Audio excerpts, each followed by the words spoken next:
The price might be high, but here in the U.S., filling your car with gasoline is pretty easy to do.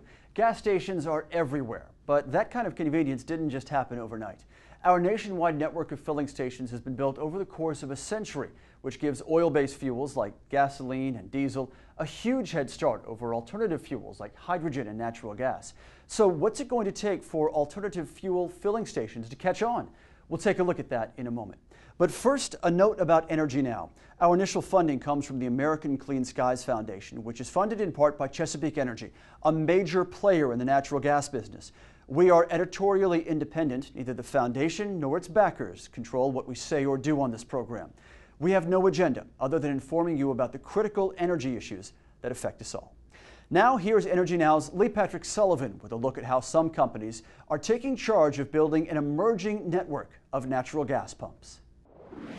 I know you've heard the age-old question, what came first, the chicken or the egg? I mean, you can't have one without the other. That's the same challenge that is facing long-haul truckers when it comes to converting their fleets to liquefied natural gas. I mean, who would have an LNG truck if there were no stations? And who would build a station if there were no LNG trucks? This was the problem facing the advocates of the ICTC, the Interstate Clean Transportation Corridor.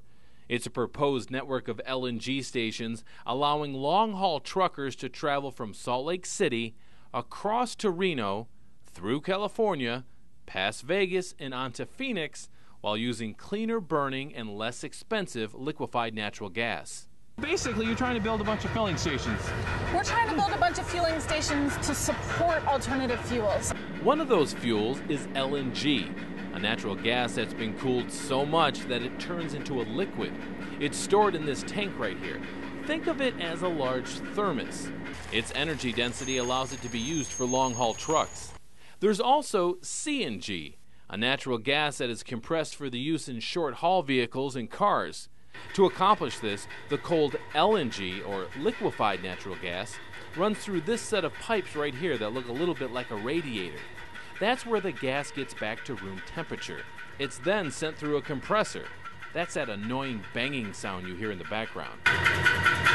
According to the think tank Resources for the Future, an aggressive program to convert the nation's big rigs from diesel to liquefied natural gas could save 1.2 million barrels of oil a day by the end of the decade.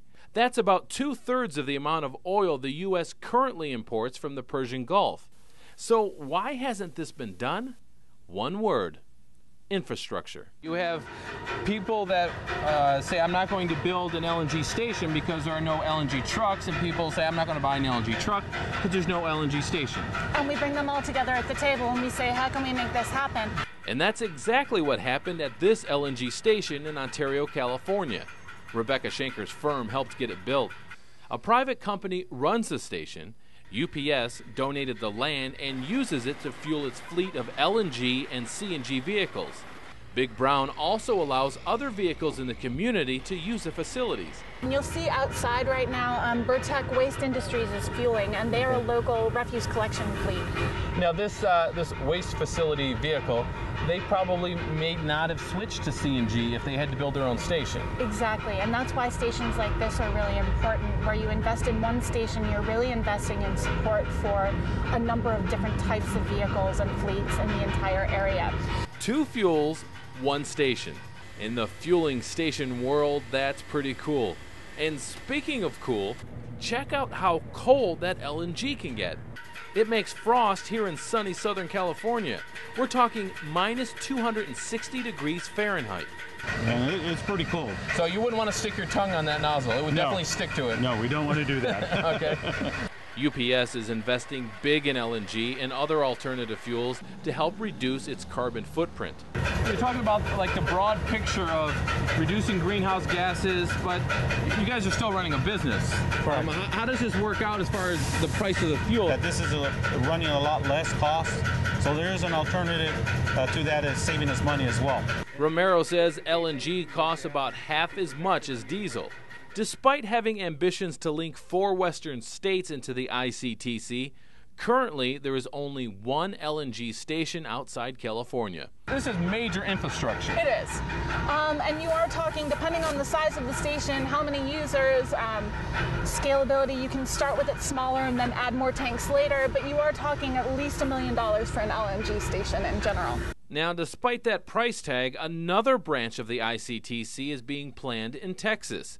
And Chesapeake Energy, the country's second largest natural gas producer, has pledged $1 billion over 10 years to help build LNG and CNG stations across the entire country.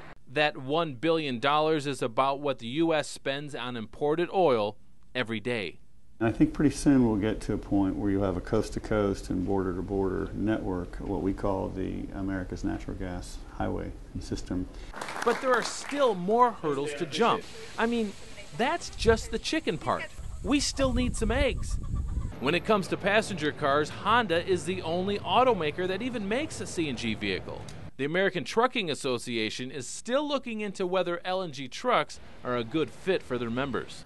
We're finding, again, generally speaking, as I talk to my members who are operating fleets long enough, they seem to be a little bit higher cost to maintain. They obviously require a different kind of mechanical approach to it, so you can't use your guys, I don't think, that we're doing the older trucks that are going to move to servicing these trucks. Whalen says because of strict emission regulations, a lot of his members just switched from traditional diesel to the new low-sulfur clean diesel engines just about 4 years ago.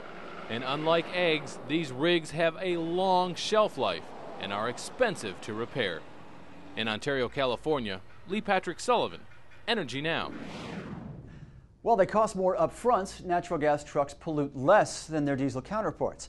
And that spurred the Port of Los Angeles, the nation's busiest container port, to put more than $12 million into a program to boost the number of LNG and CNG trucks used there.